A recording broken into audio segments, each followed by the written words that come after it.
Hello friends, હું doctor Neeraj Bhalara, consultant plastic surgeon, Synergy હોસ્પિટલથી બોલું છું. જનરલી ડાયાબિટીસના લીધે શરીરના ઘણા બધા અવયવોમાં અસર થતી હોય છે, જેમ કે કિડની છે, હાર્ટ છે, આંખો નબળી પડી જાય. પણ ડાયાબિટીસના લીધે જે પગની અંદર બી ઘાવ થઈ જતા હોય છે, અને આ જે ઘાવ હોય છે એ બાકી પ્રકારના ઘાવથી ઘણા અલગ હોય છે, કે જેને સામાન્ય ડ્રેસિંગ મટીરિયલ અથવા તો દવાથી રૂજ આવતી નથી. અને અલ્ટિમેટલી આ ઘાવ વકરીને જે પગમાં ઘણો બધો સોજો કરતા હોય છે અને આંગળી કપાવવાની બી નોબત આવતી હોય છે. તો આજે આપણે એક એવી જ કેસ વિશે વાત કરીશું.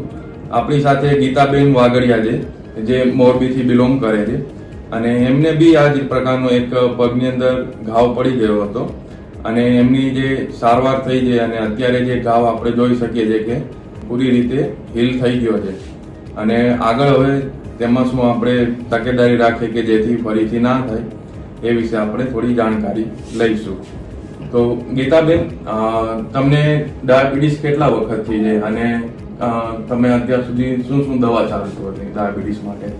મને 7 થી 8 વર્ષથી આ ડાયાબિટીસ છે, અને છેલ્લા 3 વર્ષથી આ મસરૂ સાહેબની દવા ચાલુ છે. એટલે હું સિનર્જી હોસ્પિટલમાં સુગરની, બીપીની બધી દવા લેવા આવું છું. અને તમને ડાયાબિટીસના લીધે જે પગમાં તકલીફ થઈ જાય એના વિશે થોડું જણાવશો કે કેટલા વખતથી તકલીફ થઈ જાય અને શું શું હતું? મને છેલ્લા 5-6 મહિનાથી આ ડાયાબિટીસના હિસાબે પગની અંદર પગ પાકી ગયો તો, પગની અંદર ફોડલો પડી ગયો હતો, અને એની અંદર રસી થઈ ગયા હતા.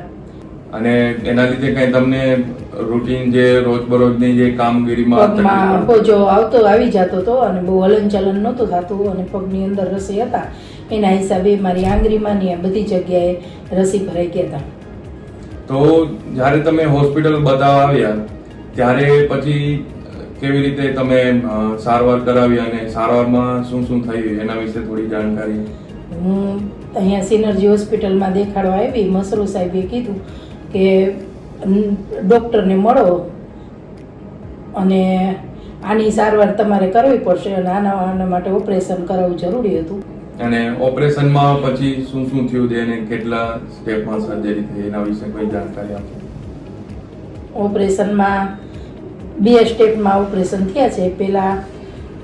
પહેલા ઘાવની સાફ સફાઈ ને એ બધું કરી, પછી 15 દિવસ રહીને ટાંકા લીધાનું ઓપરેશન કર્યું, અને દર અઠવાડિયામાં 2 દિવસ ડ્રેસિંગ કરવા આવવાનું હોય.